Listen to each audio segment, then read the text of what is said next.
아침에 교회 오니까 중동 학생들이 대한민국과 온두라스의 경기를 응원하기 위해서 모여서 그렇게 일찍 와 있더라고요. 아침 7시부터 밥도 안 먹고 와가지고 응원 열심히 했는데 표정 보니까 증거 같아. 희찬이가 참 잘했으면 우리 한길기 희찬이가 아주 웃고 있는데 오늘 축구 경기 한다고 일찍 나온다고 잠을 설치해가지고 이 예배 시간에 푹 주무실 생각을 할 것 같은데 눈을 동그랗게 뜨고 내가 오늘 너희들만 지켜보고 있을 것 같고 눈 감는지 안 감는지.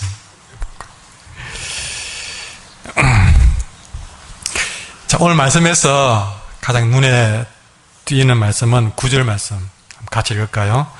우리가 선을 행하되 낙심하지 말지니 포기하지 아니하면 때가 이름에 거두리라. 한 번 더 합시다. 시작.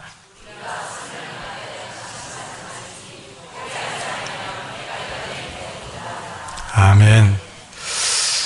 우리가 선을 행하되 낙심하지 말라. 여기서 낙심하지 말라는 말씀이 눈에 띕니다. 그래서 말씀의 제목을 따라할까요? 낙심하지 맙시다. 우리 옆 사람에게도 낙심하지 맙시다. 여기 오기까지 또 어떤 낙심되는 일이 있을지 모르지만 오늘 서로의 이 권면의 말씀이 낙심하지 않는 계기가 되기를 바랍니다. 우리가 여기 낙심하지 말라는 이 말씀을 우리가 먼저 받기 전에 그 앞에 말씀을 우리가 제대로 알고 이 말씀을 받아야 된다. 그래서 그 앞에 말씀 보시면 우리가 선을 행하되 낙심하지 말라. 그냥 낙심하지 말라가 아닙니다. 우리가 선을 행하되 낙심하지 말라. 그렇기 때문에 앞에 선을 행하는 것이 뭔지를 제대로 알아야 무엇을 낙심하지 말아야 될 것이 분명해지는 거거든요. 그냥 낙심하지 않는다고 우리가 이 말씀을 받으면 안 되는 것이죠. 우리가 낙심하지 말아야 될 분야가 있다는 것입니다. 그것이 뭐냐? 선이다. 그럼 여기서 사용된 선이라는 단어, 이것이 어떤 것인가를 알려면 이 선이라는 단어가 가장 많이 사용된 곳이 창세기 1장입니다. 창세기 1장에 보면 하나님이 천지 만물을 창조하시면서 하나하나씩 창조물을 낼 때마다 동일한 말씀을 하시는데 그것이 무엇이냐? 하나님 보시기에 좋았더라 그랬습니다. 여기에 좋았더라는 표현, 하나님 보시기에 좋았더라는 것, 바로 그것이 오늘 쓰여진 선이라는 단어 그 말인 것이죠. 그러니 여기서 선이라고 하는 것은 하나님 보시기에 좋은 것, 그걸 두고 말한 것입니다. 내 보기에 선하고 좋은 것이 아니라 하나님 보시기에 좋은 것, 그것이 오늘 성경에 말한 선이다 것이죠. 태초에 하나님이 천지를 지으시고 보시기에 좋았더라 말씀하신 것처럼 하나님이 지금 내 모습 보면서 그거 정말 좋은데, 정말 잘했어, 그렇게 하나님이 그렇게 말할 수 있는 생각이고 하나님이 그렇게 좋았다라고 그렇게 말할 수 있는 행동이라면 그것이 바로 선이고, 만약에 하나님 보시기에 그건 별로 좋지 않아, 내가 보기에 아무리 좋아 보여도, 내가 보기에 아무리 탐이 나더라도 하나님이 고기를 찌우면서 그거는 잘한 것이 아니야 라고 한다면 그는 선한 일이 아니라는 것입니다. 우리가 하나님을 위해서 하나님을 기쁘게 할 수 있는 것이 있다면 그 모든 것들이 선이다. 그러면 오늘 이 갈라디아서를 우리가 보고 있는데, 우리가 선이라 그러면 하나님이 좋아할 만한 것들이 우리가 많이 있는데 그걸 다 말할 수는 없습니다. 오늘 우리는 갈라디아서를 보기 때문에 이 갈라디아서에 한정되어서 특별히 좀 더 좁혀서 이 갈라디아서 6장에서 볼 때에 하나님 보시는 선한 일, 하나님 보시기에 좋은 일, 그건 뭘까? 1절부터 보시면 크게 두 가지를 말씀해 주고 있습니다. 오늘 하나님이 보여주시는 선한 일은 첫 번째는요, 1절에 나와 있듯이 서로 온유한 마음으로 바로 잡아주는 겁니다. 간단히 말하면 서로가 바로 잡아줘야 된다. 근데 바로 잡아주는데 좀 더 구체적으로 말하면 온유한 마음으로 바로 잡아줘야 된다.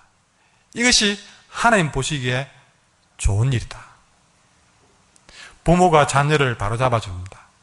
선생님이 학생들을, 성도가 성도를, 서로가 서로를 바로 잡아주는 일은 좋은 일이다. 그러나 바로 잡아주되 온유한 마음으로 바로 잡아줘야 하나님 보시기에 좋다. 두 번째는 뭐가 선한 일이냐? 2절 이하에 보시면 따라합시다. 서로 짐을 지는 것. 한 번 더, 서로 짐을 지는 것.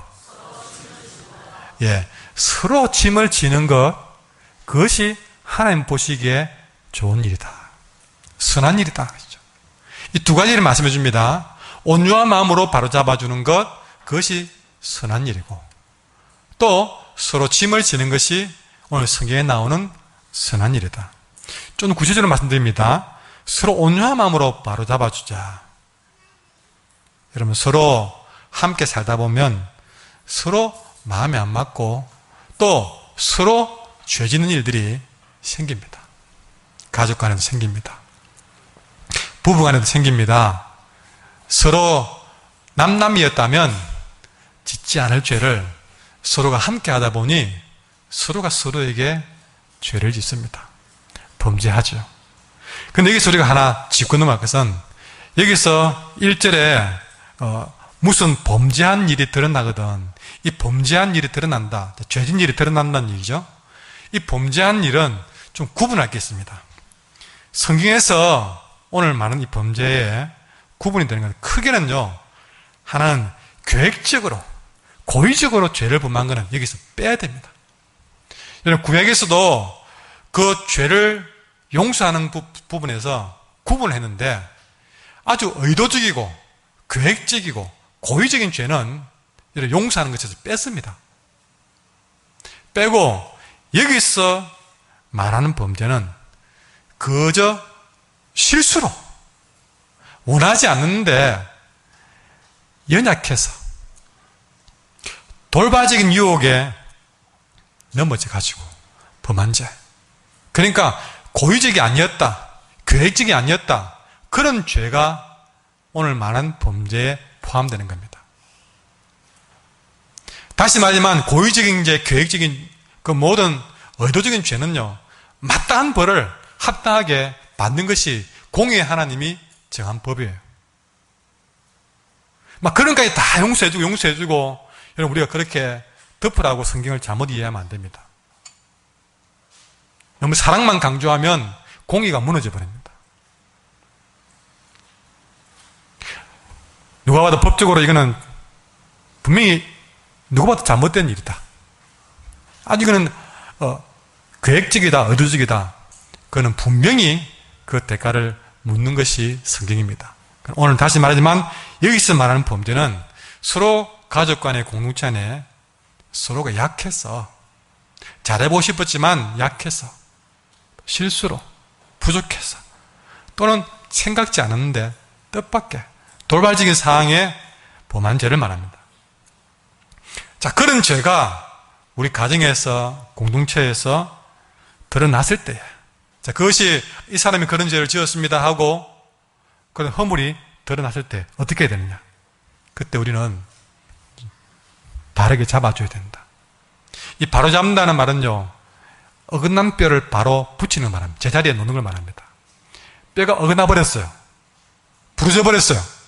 그때 정형외과에서 그 뼈의 제자리에 위치하도록 그 어긋난 뼈를 바르게 불려놓는 것, 그게 오늘 바로 잡는단 말입니다. 그런데 그렇게 공동체 안에서 범죄한 일이 드러났을 때에 그렇게 바로잡긴 바로잡아줘야 되지만 어떻게 바로잡아야 되느냐? 온유한 마음으로 바로잡아줘야 하나님 보시기에 좋은 일이라는 것입니다. 그리고 또 하나 첨가로 그렇게 온유한 마음으로 바로잡아 줘야 될 이유가 있다. 그렇게 온유한 마음으로 바로잡아 주면서 먼저 내 자신을 돌아보아서 나도 이런 시험에 빠질까 주의해라고 당부합니다. 나도 충분히 약해서 이런 실수할 수 있는 사람이다 하는 생각을 가지는 것이죠. 놀라운 것은 하나님이 그렇게 남을 바로잡아주면서 나도 이런 실수를 할 수 있는 사람이다라고 생각하는 것, 그것을 하나님께서는 기쁘게 본다는 것입니다. 참 괜찮다. 남의 허물을 보면서 그걸 바로잡아주고, 바로잡아주면서 온유한 마음으로 바로잡아주면서 나도 이런 허물이 있는 사람입니다. 나도 충분히 그런 죄를 범할 수 있는 사람입니다. 한 마음으로 돌보는 것. 그걸 봤을 때 하나님이 기뻐하는 것이죠. 이렇게 범죄한 자를 대할 때에 온유한 심령으로 관대하게 그러한 자를 바로잡아 줘야 되는데 마치 나의 어긋난 뼈를 제자리에 맞추도록 그렇게 힘쓰듯이 그렇게 돌봐줘야 되는 것이죠. 그런 마음으로 용서해주고 바로잡아주는 것, 이것이 주님이 원하시는 선한 일입니다. 그런데 우리는 어떻게 합니까? 누가 허물이 드러나면 의기양양합니다. 봐라, 네 그럴 줄 알았다 그럽니다. 네 그럴 줄 알았다. 당신이 원래부터 그랬어요. 꼭 하는 짓이 시험이 닮아가지고 점점 일은 커져갑니다.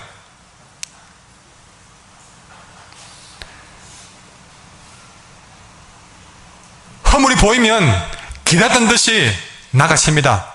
의기양양합니다. 내가 이겼다는 듯이. 내가 골을 넣는 것처럼 이제 아주 주도권을 가지고 그 사람을 제압하려고 합니다.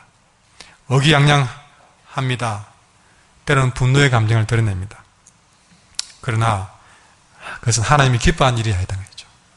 그 허물을 봤을 때에 의기양양해서도 안 되고 분노의 감정을 드러내서도 안 되고 오히려 그걸 보면서 내 자신을 돌아보면서 나도 저런 처지에 충분히 그럴 수 있다고 생각하면서 온유한 마음으로 내 뼈를 맞추는 마음으로 여러분 자기 뼈를 자기가 어떻게 여러분 간호사가 다른 사람에게 주사는 줘도 자기 자신에게 주사 주는 것은 몇 배나 더 힘들 거예요. 제가 한때는 잠시 당뇨가 있었는데 지금은 당뇨가 없어서 다른 관리를 안 하지만 한때 당뇨 있을 때 제일 싫은 거는요 당뇨 측정할 때예요. 그 스위치만 누르면 탁 치고 나는 그 침이 있거든요. 사실 별로 안 아픈데 그 침을 들고 얼마나 내 생각은 수천 번 눌립니다.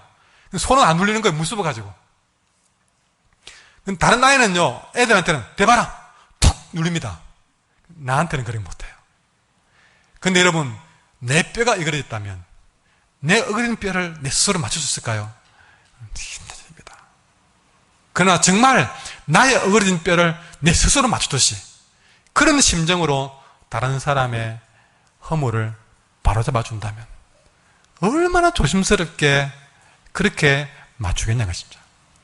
그런데 바로 그 모습을 보고 우리 하나님이 기뻐하신다는 것입니다. 두 번째는 무엇을 기뻐하느냐? 서로 짐을 지라. 이것이 무슨 선한 일일까? 서로 짐을 진다. 우리는 살아가면서 의외로 알게 모르게 서로 짐을 지기는커녕 서로에게 짐을 지우는 삶을 얼마나 사는지 모릅니다.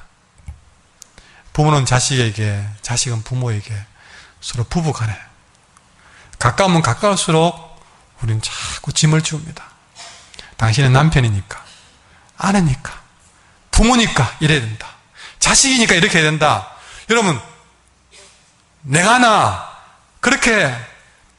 그 키우는 자식이면서도 또 나를 낳아준 가슴 귀한 부모임에도 불구하고 우리는 오히려 그걸 이용해서 서로 짐을 지우는 일들을 얼마나 하는지 모릅니다. 아마 오늘 교회 나오면서도 여러분들은 알게 모르게 서로 짐을 지우는 일을 했지 서로 짐지는 일들은 하지 않았을 거예요. 그러나 예수님은 서로 짐을 지우는 자가 아니라 서로 짐을 지는 자가 되라고 말씀하십니다. 아니, 예수님 당신은 우리 모두의 짐을 친히 담당하셔버렸습니다.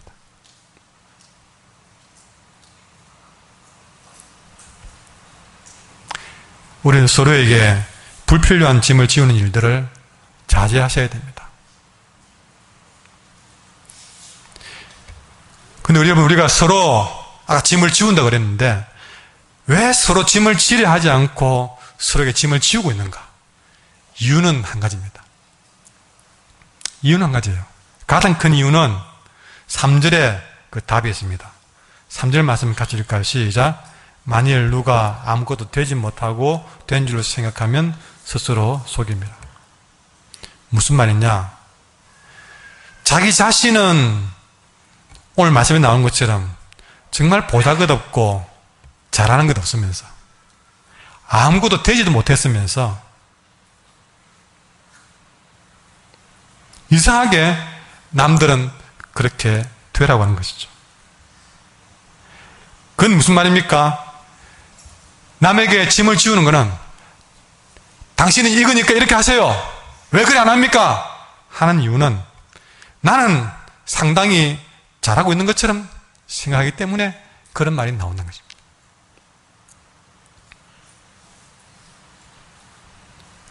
한마디로 남에게 짐을 지우는 가장 큰 이유는 내가 교만해서 그렇다.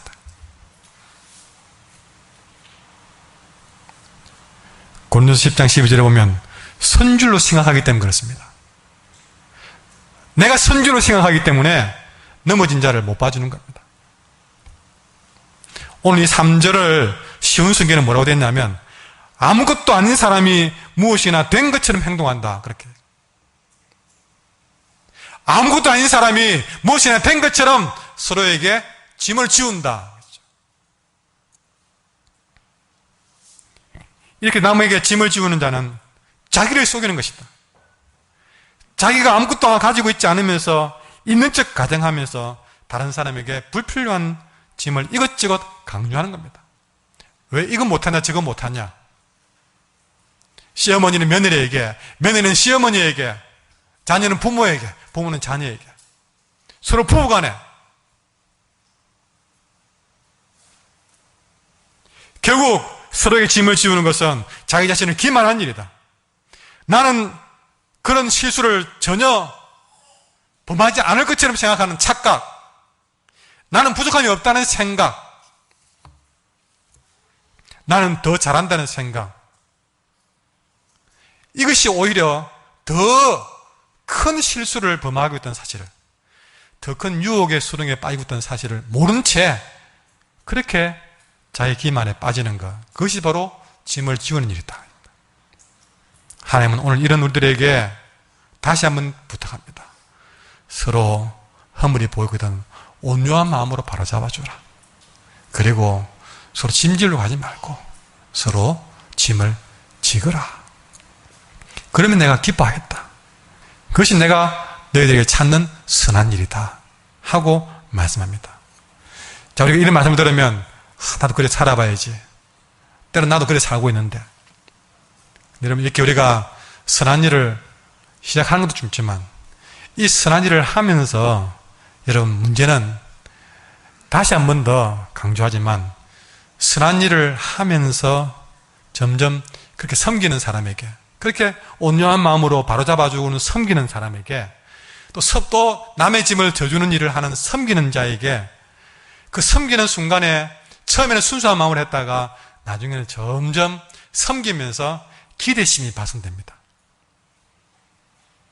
좀 내가 이만큼 섬겼다면 섬김을 통해서 그 사람이 좀 변화되면 좋겠다 하는 기대가 생기는 거예요. 어떤 사람이 예수님처럼 가룟 유다와 같은 사람에게 발을 씻겨줬다고 합시다. 그러면 그 사람에게 뭘 기대하겠습니까? 이 사람이 가룟 유다 같았지만 내가 발을 씻겨주었어요. 그런 온유한 마음으로 바로잡아 준 일입니다. 그렇게 발을 씻겨주는 선한 일을 했습니다. 그런데 그렇게 처음에는 하다가 그렇게 시켜준 순간부터 이 가룟 유다와 같은 사람이 그 자신의 성김을 통해서 조금 변해지기를 원합니다. 그래서 내가 발을 씻겨주는 순간부터 그 전에는 좀 내한테 상처 주는 말을 좀 했더라도 발을 씻겨주고 난 다음에는 이 사람이 좀 말이 부드러워지고 상처 주는 말을 하나씩 둘씩 줄여가면서 나중에는 발을 씻겨주고 난 다음에 나를 찾아와가지고 집사님, 제가 너무 나빴어요. 지금까지 내 때문에 상처받은 것 용서해 주세요. 그래요. 나는 집사님이 그렇게 마음을 바꿀 줄 알았어요. 그러면 서로가 부둥켜갖고 우기를 바라는 것입니다. 그렇게 내가 발화시켜주면 그만큼 이 사람이 변할 줄로 생각하는 겁니다. 부모가 자녀에게, 자녀가 부모에게 부부간에 서로 이만큼 해주면 이만큼 달라지기를 원하는 마음이 커지는 것이죠. 얼마나 감동적인 장면입니까? 그러나 현실은 우리의 기대와는 다르게 그렇게 숨겼으면, 그렇게 참았으면, 그렇게 사랑했으면, 용서했으면 변해서 돌아올 줄 아는데, 여러분, 예수님께서 가룟 유다의 발을 씻겨 주었지만 그 유다는 회개하기는커녕 그 길로 나가서 예수님을 제자들에게 넘겨주고 말았습니다.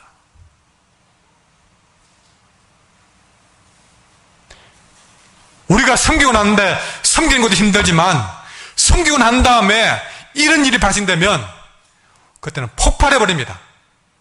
내가 얼마나 참고 온유한 마음으로 바로잡아 주려고 그렇게 너의 짐을 지려고 내가 얼마나 애를 써주는데,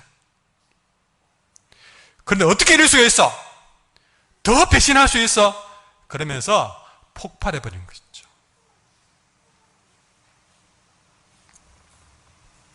섬기는 자들에게 꼭 이런 일들이 일어납니다. 섬기고 섬겼더니 상대편은 갈수록 더 무리하게 행동합니다. 아무 말 없이 인내하고 인내해줬더니 그냥 사람을 흔히 말하는 깐을 보고 안하무인격으로 무시해버립니다. 내가 주님 때문에 참아주는데 지보다 못해서 그런 줄 알고 그런갑다 싶을 정도로 사람을 함부로 대해버립니다.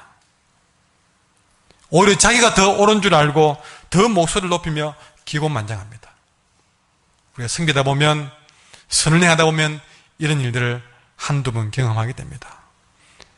그럴 때 우리는 어떻게 합니까? 분노의 소리로 내 육신이 소리를 칩니다. 그러면 그렇지 섬긴다고 해결되는 일이 아니야. 섬길 사람이 따로 있지 이 사람은 아니야.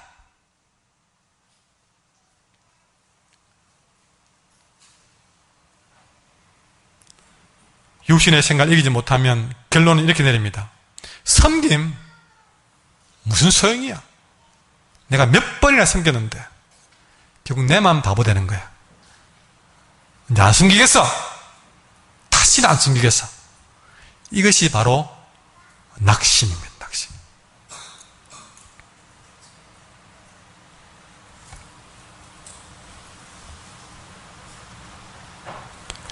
나타나는 모양은 다르지만 성경은 이것을 두고 낙심이라고 합니다. 주님 뜻에 순종했는데도 열매가 눈에 보이지 않을 때, 용서하고 사랑하며 헌신했는데도 아무런 역사가 일어나지 않을 때, 섬기고 또 섬겼음에도 아무런 변화가 일어나지 않을 때 우리는 계속해서 선을 행할 용기를, 열시정을 잃어버리게 되는 것, 이것이 낙심이다.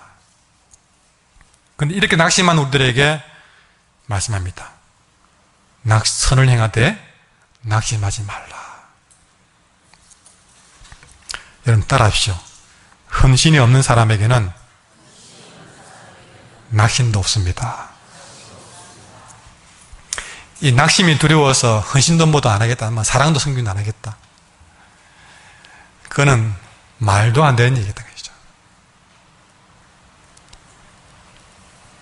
방금 말씀드린 것처럼 선한 일을 해보지 않은 사람은 낙심도 할 자격이 없습니다.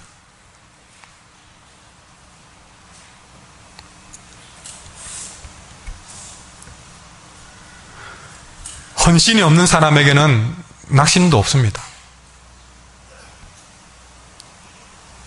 세상에 한 다리, 주님께 한 다리, 이렇게 양다리를 딱 걸친 사람은 낙심할 일이 없어요. 이 주님께 마음에 안 들면 세상에 힘 좀 주면 되고, 세상에 좀 실망하면 주님께 힘 좀 주면 되고, 그래서 살다가 주중에 좀 좋은 일 있으면 세상에 힘 좀 주었다가, 세상 재미 보다가, 세상에 조금 더 실망한 일 있으면 주님 하고 찾아왔다가, 그런데 무슨 낙심할 일이 생깁니까?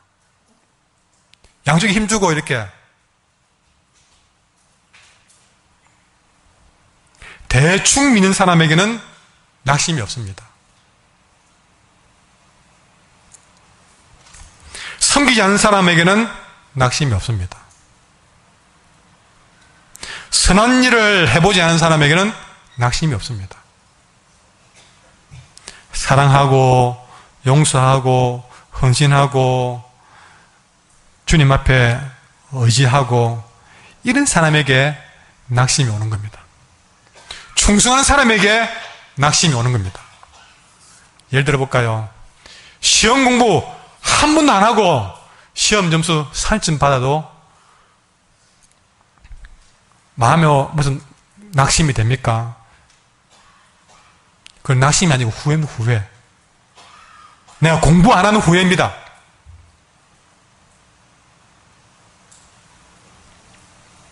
낙심은 밤을 새워 열심히 공부하고 최선을 다해서 공부했는데 성적이 마음대로 안 됐을 때 나오는 것이 낙심이지, 준비도 안 하고 나온 점수 가지고 실망하는 것은 낙심이 아니라 후회. 후회와 낙심을 여러분 헷갈리지 마십시오. 이 말을 왜 드리느냐?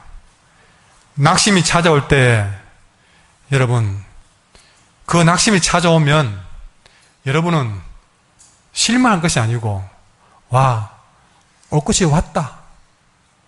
여러분, 우리가 기도하려고 마음먹습니다. 기도합니다. 근데 기도해도 아무리 시간이 지나도 역사가 나지 않습니다.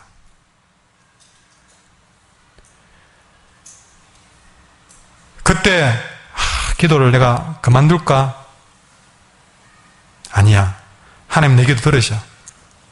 때가 되면 반드시 기도한 대로 기도했던 것 이상으로 역사하실 거야. 여러분, 기도한 사람은 기도한 일에 대해서 후회하면 안 됩니다.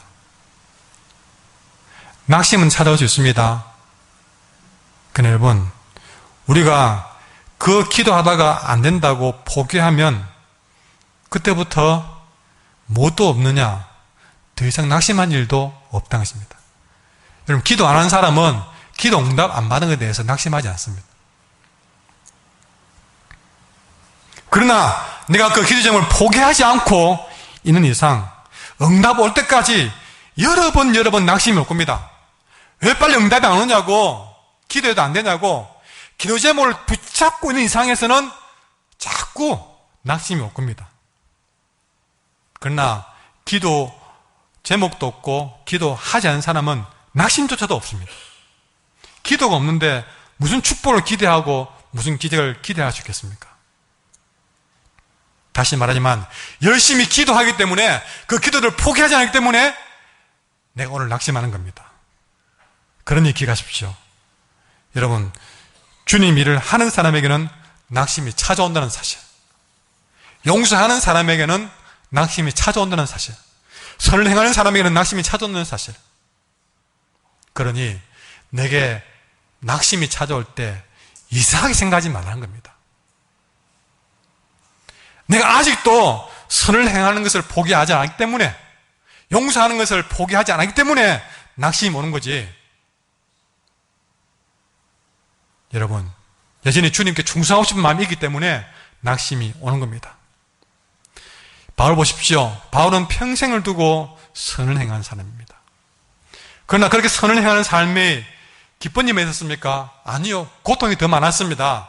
고린도후서 11장에 보니까요, 그가 고백하기로 나는 수고를 넘치도록 하고 옥에 갇히기도 많이 했고 매도 수없이 맞았고 여러 번 죽을 뻔했다. 40에 하나 감한 매를 5번이나 맞았다.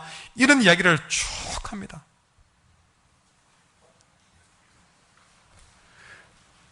바울이 선을 행하면 행할수록 더 많은 고난과 아픔과 눈물을 경험했습니다. 말했지만 그가 주님을 위해서 선을 행하면 행할수록 죽을 위기는 더 많이 찾아왔고 더 많은 모함과 오해를 받았고 제대로 자지도 먹지도 못한 일들은 다반사였습니다. 배신을 당하기도 수도 없이 많았습니다. 중요한 것은 바울은 그런 순간마다 낙심할 만했습니다. 좌절할 만했습니다. 내가 주를 위해 사는데 감옥에 가고 주를 위해 사는데 모함을 당하고 주를 위해 사는데 죽을 뻔한 위기를 당하고 왜 그렇지 낙심할 만했습니다. 그럼에도 그는 주를 위한 삶을 포기하지 않았습니다. 오히려 그럴수록 다시 일어서서 담대히 주님 맡겨준 사명을 더 감당했습니다. 더 맡겨준 양떼를 위해서 목숨을 걸었습니다. 주님 맡겨준 일에 전심을 다했습니다. 왜 그런지 아십니까? 그는 낙심한 일을 만날 수 있었지만 각오한 것이죠. 내가 주를 위해 살기 때문에 이런 일이 온다는 사실을 알았기 때문에 여러분 그런 일들을 두려워하지 않았습니다. 내가 왜 주를 위해 사는데 이런 일을 겪지 생각한 것이 아니라 내가 주를 위해 살기 때문에 이런 일이 올 줄 알고 기다렸던 듯이 와 드디어 올 것이 왔구나. 내가 지금 주를 기쁘게 하는 것이 분명하구나. 그래서 내가 감옥에 가는 것이구나. 내가 그래서 고난을 당하는 것이구나. 여러분 초대교회 많은 신앙의 선배들 폴리갑 같은 자는요 총독이 말 한마디만 하면 살려주겠다고 했습니다. 그러나 그 폴리갑은 내가 주님 앞에 주님 때문에 불에 타 죽는 그 자유를 빼앗지 말라고 전혀 거기에 굴하지 않고 그 화형을 스스로 기쁘게 받았던 것입니다. 그 화형을 당하면서 그 얼굴에 기쁨을 빼앗기지 않냐고 올 것이 온 것처럼 내가 주를 위해서 마지막을 장식하는 것처럼 찬송하면서 마지막을 보낼 수 있을 것입니다. 한번 따라 봅시다. 아버지, 올 것이 왔습니다. 그러므로 이기게 하소서. 포기하지 않게 하소서. 여러분, 낙심은 우리 보고 나를 넘어뜨리고 온 것이 아닙니다. 나를 더 강하게 하기 위한 하나님의 도구입니다. 내가 주를 위해 충성하는데, 선을 행하는데 낙심한 일을 주는 이유는요, 나를 잡아뜨리기 위해 그것이 아니라 더 강하게 세우기 위해서. 그러니 우리는 낙심에 지면 안 됩니다. 낙심을 이겨야 됩니다. 왜냐하면 그 낙심을 이겨야만이 열매를 맺기 때문에 그렇습니다. 9절 말씀 같이 읽겠습니다. 우리가 선을 행하되 포기하지 아니하면 때가 이름에 거두리라. 아멘. 여러분, 낙심을 이기고, 여러분, 그 낙심이 지지 않냐고 이기고 포기하지 않을 때에 때가 되면 열매를 거둔다는 것이죠. 모든 열매에는 때가 있습니다. 크고 귀한 열매일수록 시간이 많이 걸립니다. 하나님은 우리의 모든 수고에 귀한 열매로 갚아주시는 분이십니다. 기도 가운데 흘린 눈물, 그 한 방울도 그냥 지나치는 분이 아닙니다. 주님 위해서 흘린 땀, 한 방울도 기억하시는 분이십니다. 사랑하며 섬기며 선을 행하다가 흘린 피, 한 방울에도 열매를 맺게 하시는 하나님이십니다. 그러나 그때가 언제인지는 모릅니다. 모르기 때문에 중간중간 낙심은 찾아옵니다. 그러나 그 낙심 때문에 우리는 지지 아니하고 낙심을 이겨나가고 포기하지 않을 때에 때가 되면 하나님은 30배, 60배, 100배의 열매를 주실 준비를 하고 계십니다. 그걸 바라보고 우리는 낙심에 지지 아니하고 포기하지 아니하고 끝까지 하던 선을 행해나가야 될 것입니다. 우리는 처음에는 은혜 받으면 누구나 한두 번은 선한 일을 힘씁니다. 나도 한번 해보자. 그런데 어떤 사람은 낙심이 찾아오면 여지없이 무너지고 맙니다. 왜 하나님이 선을 행하는 나에게 이런 일을 베푸냐고 원망하고 불평하면서 말입니다. 그러나 어디 열매를 맺는 일이 수월한 일인가요? 시편 126편을 보니까 눈물을 흘리며 씨를 뿌리는 자는 기쁨으로 거두리로다. 울며 씨를 뿌리러 나가는 자는 반드시 기쁨으로 그 곡식단을 가지고 돌아오리라. 누굽니까? 눈물 흘리며 씨를 뿌리는 자가 바로 낙심에 지지 않는 사람들입니다. 정말 눈물을 날 때, 그 눈물을 흘렸으라도 낙심에 지지 않을 때에 우리는 반드시 기쁨으로 그 곡식단을 가지고 돌아올 날이 있을 줄 믿습니다. 웃으며 씨를 뿌리는 농부는 아무도 없습니다. 웃는 날보다 눈물 흘릴 날이 훨씬 더 많습니다. 그래도 우리 낙심하지 말고 씨를 뿌려야 됩니다. 3년이 지나고 5년이 지나고 때로는 10년이 지나도 낙심하지 말고 씨를 뿌려야 됩니다. 그때가 언제인지 우리가 알지 못해도 하나님은 반드시 열매로 갚아줄 줄 믿고 낙심하지 말고 끝까지 포기하지 말고 나가셔야 됩니다. 다시 말합니다. 따라합시다. 낙심에 지지 맙시다. 낙심에 진다는 것은 지금 하던 선한 일을 중단하는 것입니다. 그는 마귀와의 싸움에서 손을 들고 물러나는 것입니다. 씨 뿌리는 손을 거두는 일입니다. 여러분, 힘들다고 씨 뿌린 일을 거두어버리면 도무지 열매를 기대할 수가 없는 건 아니겠습니까? 그러니 어떤 상황, 어떤 어려움, 어떤 핍박 속에서도 낙심에 지면 안 된다는 사실을 아셔야 됩니다. 사람에 지는 것은 괜찮습니다. 그러나 내 안에 있는 낙심에 지면 안 됩니다.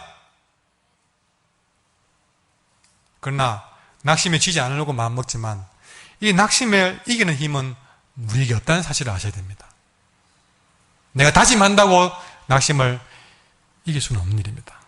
이 낙심을 이기는 힘은 세상 모든 낙심을 이겨내신 예수님께 있음을 아시기 바랍니다. 요한복음 6장에 보면요, 예수님이 500여의 기적을 일으키니까 사람들이 몰려와서 우리의 왕이 되어달라고 난리가 났습니다. 500여를 가지고 5,000명을 먹이고 남으니까요, 모두가 우리 왕이 되어달라고 난리 났습니다.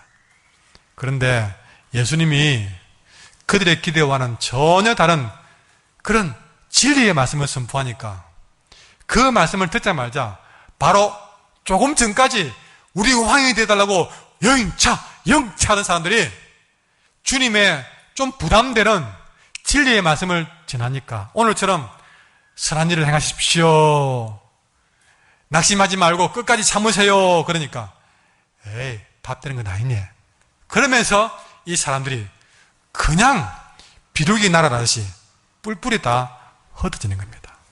하루 만에 한순간에 마음을 바꿔먹는 겁니다. 조금 부담되니까 비둘기에 돌 던진 것처럼 후루룩 하고 날아가 버리는 것이죠.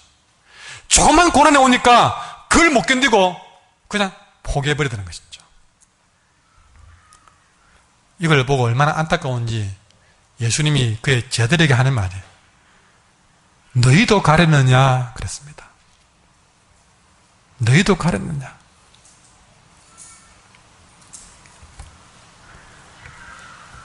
나를 왕으로 삼고자 하는 사람들이 나를 떠나갔다.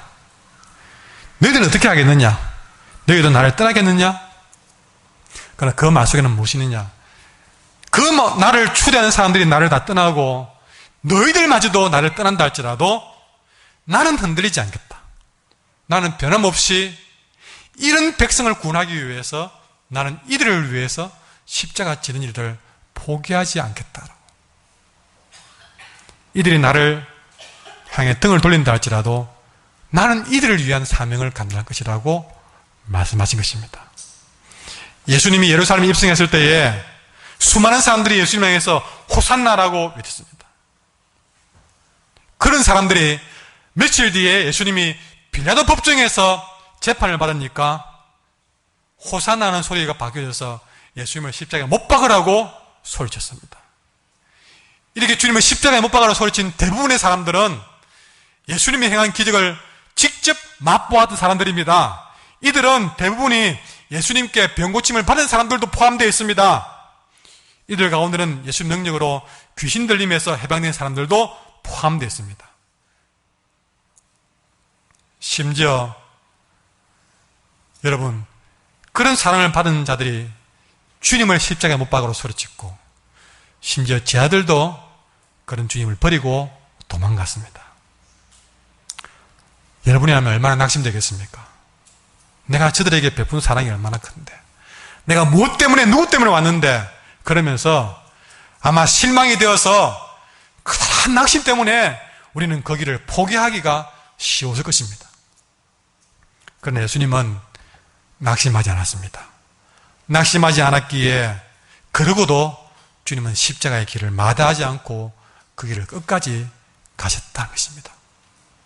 그렇게 주님이 포기하지 않고 낙심하지 않고 갔기 때문에 30배, 60배, 100배가 아니라 수억만 배의 영적인 열매가 우리에게 맺혀졌어. 우리 모두가 구원의 열매를 맺게 된 것입니다. 사랑하는 성도 여러분, 결코 낙심하지 마십시오. 용서하고 또 용서했던 사람이 계속해서 우리를 모욕해도 낙심하지 마십시오. 시간과 물질과 정성을 다해 사랑했던 사람이 감사하기는커녕 대적해도 낙심하지 맙시다. 나의 모든 것을 다해 섬기던 사람이, 그렇게 믿은 사람이 내게 등을 돌려도 낙심하지 맙시다. 목사님, 사람이 어떻게 그런 상황에서 낙심하지 않을 수 있습니까? 예, 맞습니다.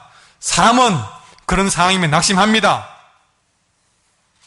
저도 낙심합니다. 그러나 우리는 그럼에도 낙심하지 않을 수 있는 길이 있습니다. 그것은 방금 말씀드린 이 모든 낙심을 다 이겨내신 예수님과 함께 한다면 우리는 그 낙심을 이겨낼 수가 있습니다. 그 예수님 바라보면 낙심에 지지 않을 수 있는 용기가 생깁니다. 그렇게 내 안에 내가 사는 것이 아니라 예수님이 살면 우리는 낙심을 이겨야 됩니다. 예수님은 어떻게 그런 말을 듣고도, 그런 모욕을 당하고도 낙심하지 않았을까?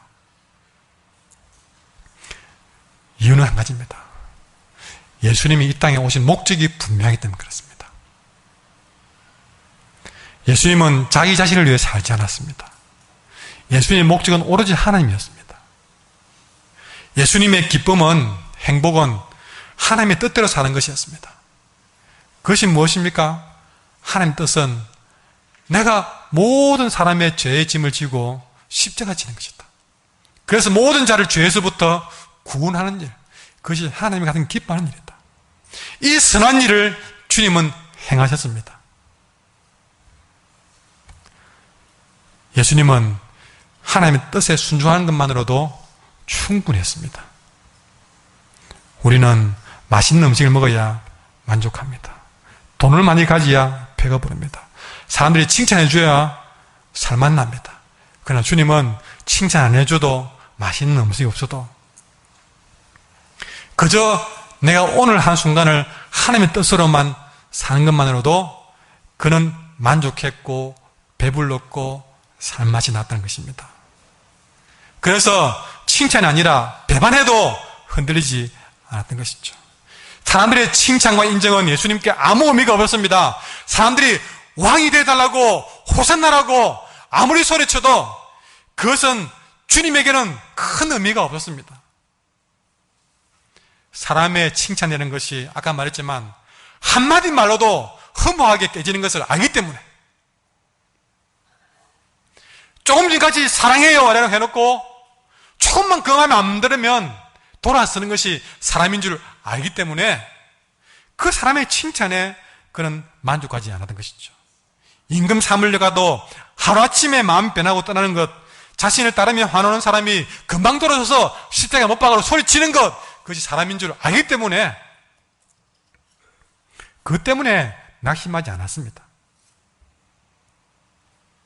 그럴수록 그분은 사람의 칭찬이 아니라 하나님의 뜻과 칭찬에 목숨을 걸고 그 길을 갔기 때문에 그는 낙심하지 않은 것입니다. 낙심이 찾아오면 제일 먼저 확인할 복선, 내가 왜 사는지 내 인생의 목적을 생각해 보셔야 됩니다. 돈과 명예가 목적인 사람은 낙심을 이길 수가 없습니다. 사람의 인정과 칭찬이 목적인 사람은 주님을 향하고도 날마다 낙심합니다. 우리가 낙심을 이기는 길은 예수님이 하신 것처럼 여러분, 하나님이 기뻐하는 일들을 내 삶의 가장 큰 목적으로 삼으십시오. 예수님을 사랑하고 예수님처럼 살기 위해서 살아간다면 그 사람은 낙심에 지지 않을 것입니다. 그 예수님은 우리를 너무나 사랑하셔서 생명까지 주었습니다. 예수님은 지금도 변함없이 우리를 사랑하고 계십니다. 예수님은 어떤 상황에도 어떤 형편에도 우리를 떠나지 않습니다. 연약함과 나의 허물과 실수 때문에 나를 못났다고 버리시는 분은 더더욱 아닙니다. 그런 예수님이 생각하면 우리도 충분히 낙심에 지지 않을 수가 있다는 것입니다. 바울도 아까 말했잖아요. 옥에 갇히고 수없이 매를 맞고 여러 번 죽을 뻔했고 그렇게 살았지만 낙심하지 않았던 것은 오직 그의 삶의 목적이 예수님 때문이었습니다. 그래서 로마서 14장 17절에 보면 14장 7절에 보면 우리 중에 누구든지 자기를 위해 사는 자가 없고 자기를 위해 죽는 자도 없도다. 우리가 살아도 주를 위해 살고 죽어도 주를 위해 죽나니 그러므로 사나 죽으나 우리가 주의 것이로다. 이 바울이 살아도 주를 위해서 살고 죽어도 주를 위해 죽는다는 마음으로 사나 죽으나 내가 주의 것이다 라는 마음으로 사니까 아까 말했듯이 그가 옥에 갇히고 수없이 매를 맞아도 그는 낙심하지 않은 것입니다. 주를 위해 사는 사람은 낙심하지 않습니다. 하나님을 기쁘게 하기 위해 사는 사람은 낙심하지 않습니다. 자신을 주님께 드린 사람은 낙심하지 않습니다. 아니 주님께 드린 사람은 낙심이 찾아와도 기다렸던 듯이 올 것이 왔구나. 그러나 하나님 여기에 지지 않도록 도와주십시오 라고 기도할 뿐 낙심에 지지는 않습니다. 그러니 낙심이 찾아오면 꼭 확인하십시오. 내가 예수님 위해 살고 있는지를 확인하십시오. 내가 주님께 모든 것을 맡겼는지 확인하십시오. 거기에 아멘이라고 대답할 수 있는 사람은 어떤 말을 들어도 어떤 고난에 와도 어떤 멸시 속에도 낙심하지 않을 줄 믿습니다. 이렇게 낙심하지 않은 사람은 때가 되면 반드시 풍성한 열매를 거두게 될 줄 믿습니다. 이 날을 우리가 맞이할 때까지 낙심하지 말고 주님 위하여 살아가는 저와 여러분 되기를 간절히 소망합니다. 찬송가 338장 찬송하시겠습니다.